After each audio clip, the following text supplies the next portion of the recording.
Ladies and gentlemen, you've been here for 50. This is the 50th episode of the United States National High School Champions League starting 11 or thereabouts with Terry Michler and Kevin Whalen, ladies and gentlemen.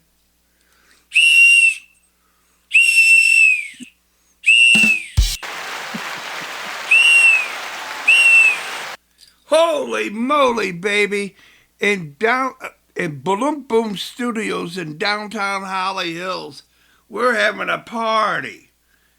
The 50th, baby, and they're all candles, and I'm gonna blow out every one of them in one swoop. Hello? Yep. Oh, Am I on? oh, oh, yeah. Did you miss the festival? No. I'm right on there with you. All right. I thought you were going to continue to elaborate a little bit. I hope you got your party hat on, though. The whistle was pretty innovative. That's a good celebration. And if you blow out 50 candles, you better have an oxygen supply ready to. Your bypass machine ready to go. Oh, You're going to be whitening the old commercial for Peevely Milk. Whiten the bottle, pink on the cheeks.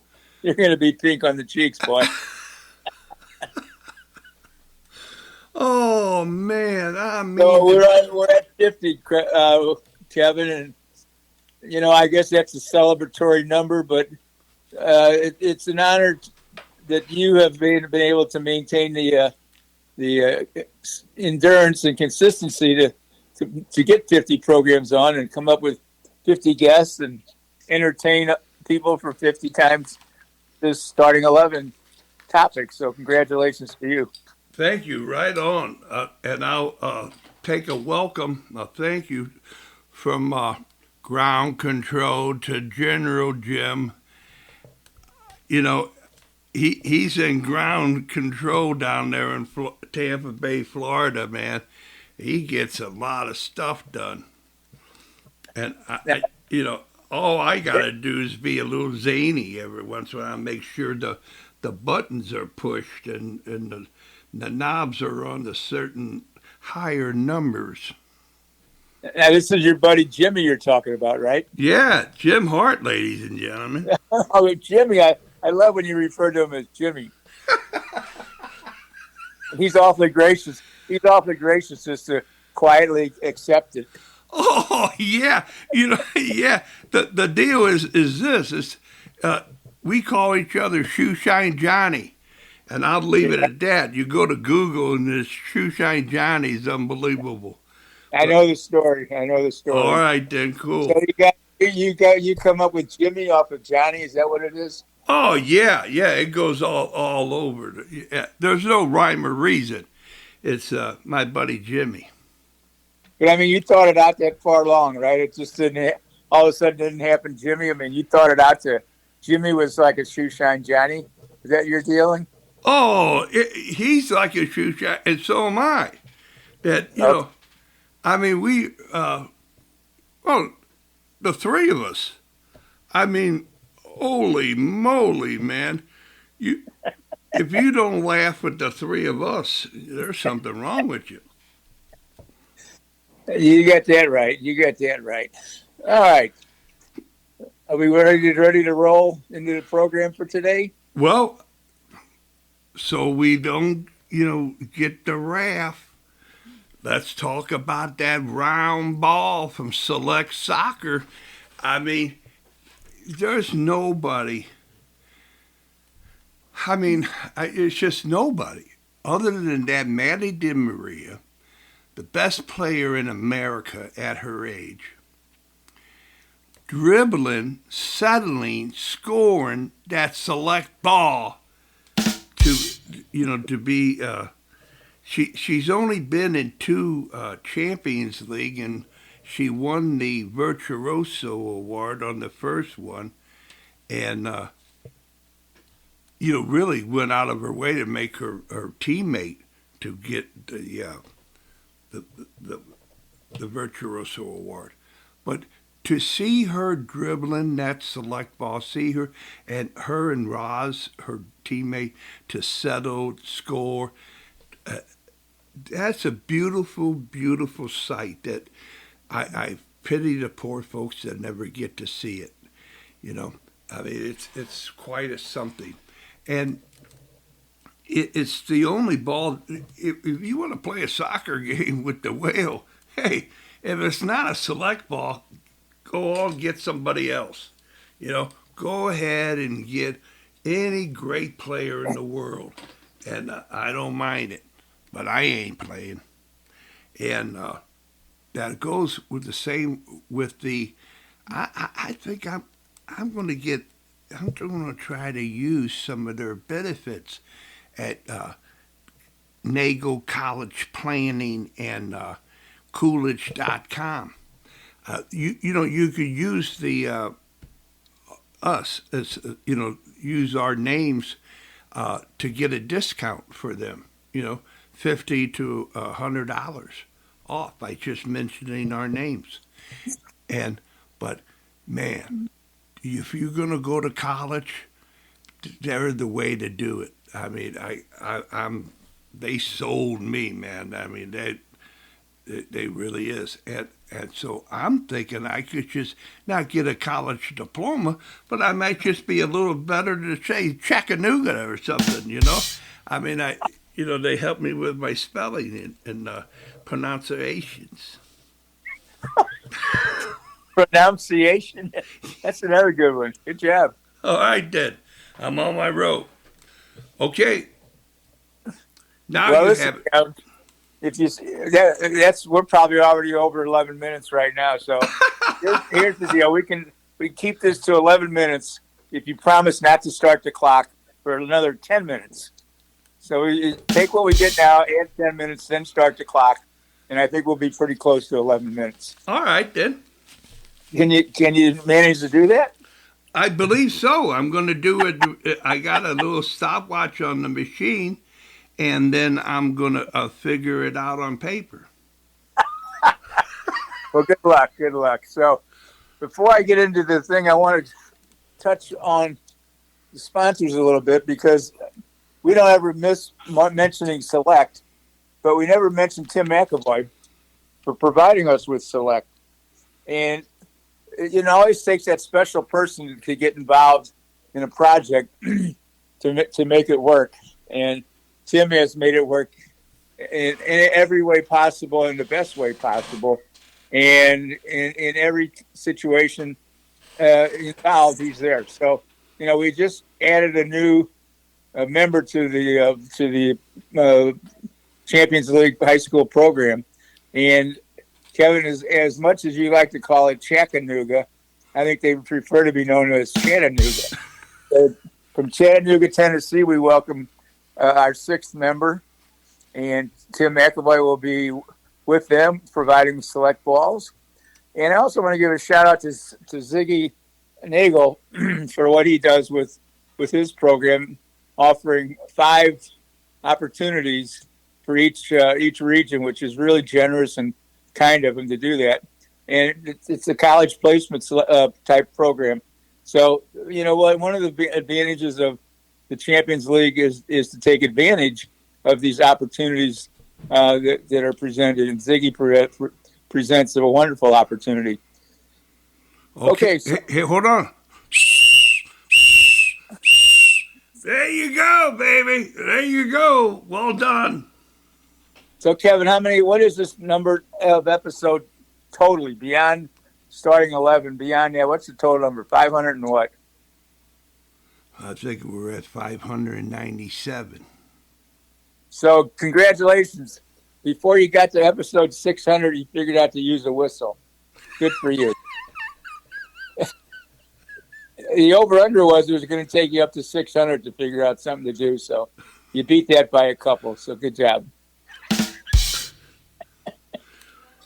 All right, on with the show. All right, then. At the beginning of the World Cup, and I'm going to talk about World Cup again because it's still going on, and there's still I got 5 points that are going to relate to the World Cup, but they also relate to any kind of competitive situation, especially the Champions League, which is high quality games and high quality teams.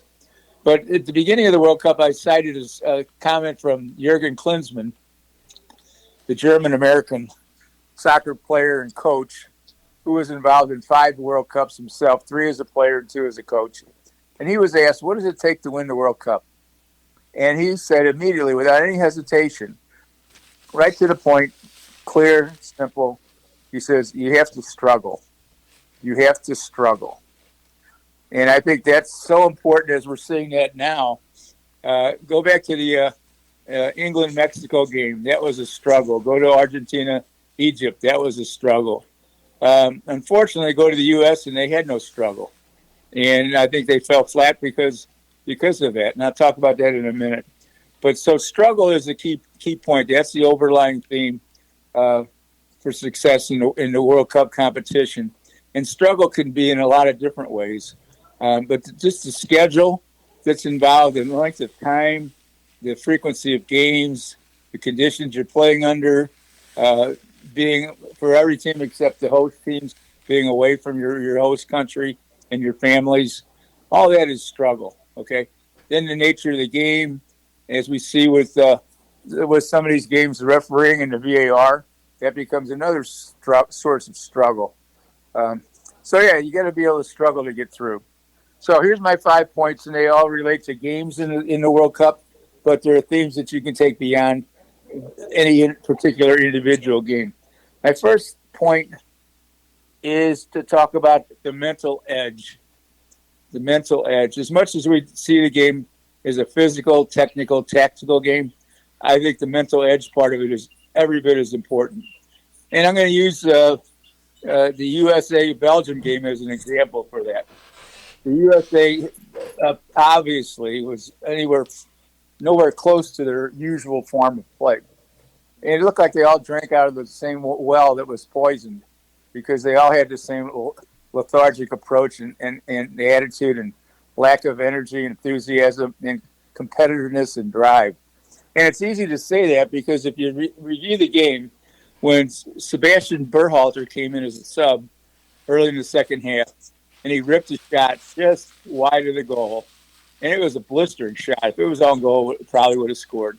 But after the shot, you could see some enthusiasm, genuine enthusiasm in him, that he trying to rally the troops. That was the only moment in the whole game that anybody on the U.S. team showed any kind of emotion like that. The rest of the time, they looked like they were dead. You know, they had no urgency, no drive, no desire, nothing to make it really right. You know, even after they scored, they had a quick celebration, you know, but then 61 seconds later, they gave up a goal. So all of that for the U.S. And my take on that is pretty simple. The U.S. came out of one of the weakest pools there was. The strongest team in the pool was Turkey, and they came not ready to play. It took them to play us in a meaningless game where we changed the lineup for them to actually play a decent game. Otherwise, they were out of the tournament. So we come out of a pretty weak pool. We get a false sense of security. We open up the tournament against Paraguay. We have a very, very strong first half. But what I haven't heard anybody say yet, and I really stick to my guns on this one, Paraguay was terrible. They got better as the tournament went on. They got a lot better. But the first game they played, they were terrible. Just think about how they're defensively. They played 4 in the back with the outside back going out to defend our wingers. So like when Pulisic would get the ball wide, they'd send a wing back out to mark him. But the adjacent center back was staying back in a normal position, taking no movement at all towards that play. What that did was that created a huge space between those two defending players. Pulisic was good enough to beat the first guy, and then he's in open space going into the penalty area and creating havoc. And it didn't change the whole game, you know. So we should look good because they're giving us every opportunity to look good. And then when they cleared balls, they just kicked them upfield aimlessly, blindly, right to us. We won the ball without any contest, and then brought it right back in. So Paraguay was constantly under pressure, never was able to relieve it, and kept giving us open chances to score. And granted, we played well, but what were the circumstances that allowed us to play well? Then we go through Australia, which was a good game, but they're not a team that really should be troubling. Then we lose to Turkey, in a game that we had a lot of subs. Okay, we dismissed that. But then we go to a knockout game, round of 32, and we get Bosnia, which was one of the weaker teams in the round of 32. So we actually went through the whole thing without any trouble, And what happened was, because of all the publicity and notoriety and all the pundits and all the Kool-Aid drinkers, the team obviously built a false sense of security. And I think they started actually believing a little bit of what everybody was saying. Then we had the incident with Balogun, where they had reversal of the suspension. And boy, I think that was the biggest mental blow that occurred in our game with Belgium, because it affected both teams in different ways. For the U.S., I think it gave them that, we got our guy back, so we'll be okay because he makes a difference for us. He gives us a chance to win because he can score. But Belgium said, whoa, here we go. We're up against it. We feel we've been unfairly treated. So that, for them, became extra motivation. So the mental edge in that game was one of, I think, a little bit overconfident versus a second one of being very determined. And then the way the game started, right away, Belgium did what we did. They went on the attack. Usually we do that. But Belgium did it to us. They attacked our back line and our goalkeeper, and they got a quick result. Should have had a goal in the first minute if the goalie didn't make a great save. But they get that goal, and we, based on the defensive breakdown, they got a goal. So all of a sudden now we're in like, this isn't going our way right off the bat. And we never got out of that. But I think for the fact that most every one of the players on the team, bar maybe Tillman, had the same kind of funk, that's a real difficult one to answer. That's hard to follow. Most of our mistakes, especially technical mistakes, weren't because of pressure put on us. It was just inability to technically execute. When we were giving passes away aimlessly, it wasn't because we were under pressure. When we lost balls that were at our feet, it was only because they outdueled us. They out-challenged us. They had more determination. So my first point there about the mental edge is really important because that filters down and affects how well you can play technically and tactically when your mental part of your game isn't quite right. So there was a belief system there that was kind of tainted that day. My second point then is grit. And with grit, you get no quit. So it's grit/no quit. And when I'm talking here about that game, couple of games, the Argentina-Egypt game, that was absolutely a grit, no quit kind of a game. And obviously there were some situations in there where Egypt felt like they were unjustly treated by a couple of VAR decisions. But anyway, they're up 2-0 at 79 minutes into the game, and before Argentina gets a goal. But then when they got the goal, that sparked them. That sparked them tremendously. They had every intention to up their level of play, speed of play, and they drew the game even and won it late. So that was point number 2, was the grit. My third point is belief, and there's a number of occasions where belief came in. I think the biggest one was England-Mexico. There's a game where England goes up 2-0 after 38 minutes in Mexico in front of about 80,000 fans in the Azteca. And England was up against so many different variables. First off, England was the better team. They had more quality, more value, more high-level players.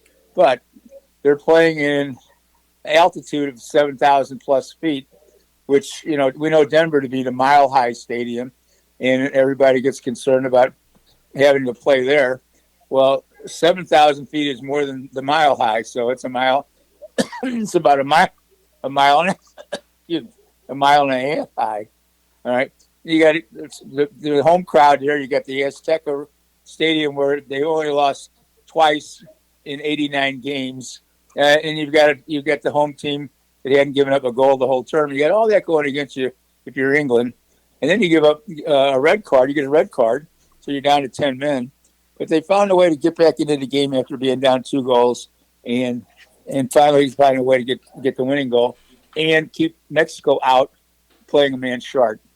Another example of that was Belgium and Senegal. Belgium was down 2-0 at the 86th minute mark. I mean, 86 minutes, the game's almost over. They're down 2 goals. They get a goal at 86, but they needed more. That was only going to give a nice close loss. So they get a goal at 89 to tie it at 2. Then they win it. So you get that when you have belief. U.S. went down 3-1. They showed nothing like that. They had no sense of belief on that day. Now, that's unfortunate because in other occasions they've had that. But against Belgium, they didn't have it. But they had the opportunity. They were down 2 goals like all these other teams were, but they just didn't have it in them. My fourth point, I want to talk about pressure, and I'm going to use the Norway-Brazil game as an example of that because Norway had no pressure. Norway had 0 expectation. Everybody recognized Norway as having the scorer Erling Haaland, but nobody I think gave much credit for the rest of the team. And when you only have one key player, I mean, common sense says you should be able to find a way to stop one player. But you know what? That one player was unstoppable. He only had 20 total touches in the game, but he got 2 goals out of those touches, and the rest of the team was able to get a shutout against Brazil and win the game 2-0. So the pressure was on Brazil for sure because they haven't won a World Cup in quite a while now, probably 3 or 4 World Cups, if not more. So they were overdue to win, and under a lot of pressure to do so, they couldn't answer the bell. And they tried to play a little defensive style more than they're used to, and it didn't work out for them. So pressure there, one team had very little, one team had too much. And pressure kind of was a deciding factor because the under-pressured team could play free. Same way today with France and Morocco.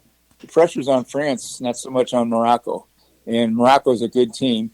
I'm sorry, this would be yesterday's game, sorry. The fifth point is sentiment. When Belgium beat us, the sentiment was overturn this.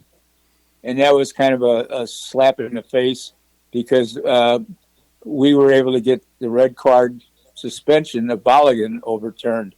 So when Belgium came out with that just told you exactly that was a rallying cry for them as a team, and probably more importantly as a country, as a soccer playing team for sure. Overturn this. So we weren't able to do it either way on the field or off the field. So Kevin, those are my points. I got the mental edge, number 1, grit, no quit, number 2, belief, number 3, pressure, number 4, and the sentiment, number 5. Those are my points for today. Wow. You did it, Terry. Under 11, baby. Under 11. Nice going. I told you what I had to do is set the clock right. That's right. Right, we can do it. There you go. So stop it on my last word, please. So the story goes is that this really, wow. I mean, that's just basically what we've started with the World Cup several Fridays ago into what has happened, and now see the Sweet 16 in the play. Right? Or is it? Right.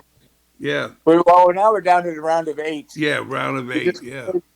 Yeah, we just completed. With the 48 teams, there was an extra round. Yeah, right. So normally we had 32 teams went directly to 16, but this time we're from 48 to 32 to 16. So right.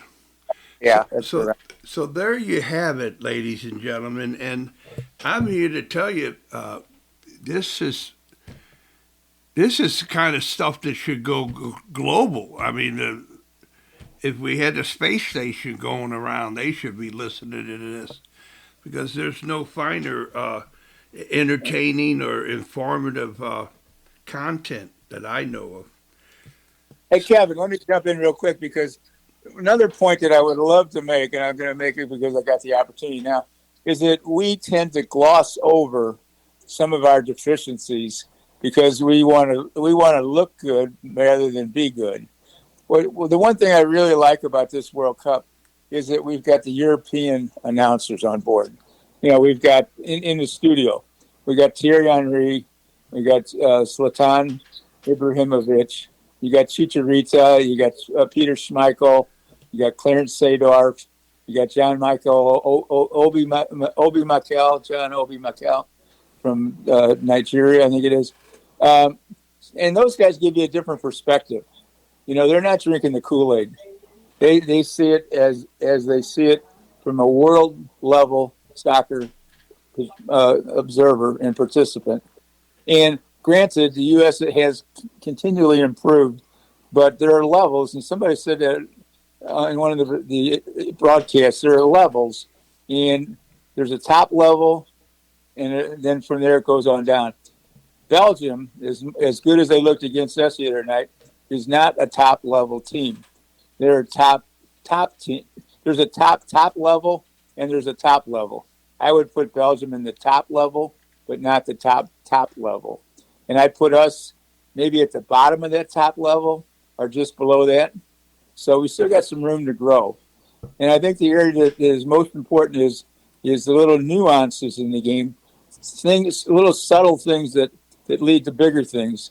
Timing, decision, execution, what, when, where, and how, all those things take place. And maybe the naked eye don't even pick them up. But the good teams always manage to come up with them because when the moment is right, they do the right thing and put themselves in position to get the right result. They don't self-destruct. So anyway, that's my final closing point. You know, I gotta say it, the self-destruction, that is part of who you're playing against. You're playing against the referee. You're playing against the opponent. You're playing against the crowd. You're playing against yourself. And that you say the pressure. I mean to tell you, baby, there's a lump in the throat. There's a real deal. I mean, if you don't think pressure is real, you've never been in a pressure situation. That's where the struggle comes in, you know. Yeah. One more point. We're going to wrap this up before we go way over time. But you got to have some standards. You got to establish standards that are realistic but achievable, and then you have to maintain those standards.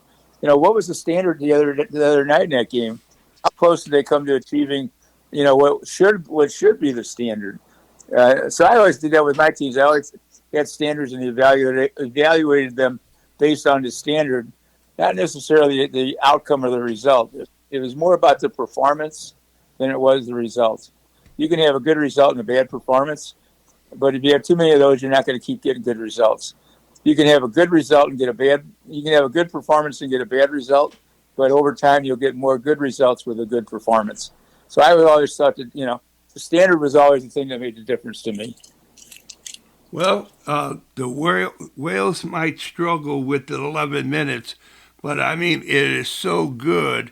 It's only a number that you're getting 2 for 1. You're getting 2 for 1 at the United States National High School Champions League, starting 11 or thereabouts, with Terry Michler and Kevin Whalen, ladies and gentlemen. Have a nice weekend. Thank you.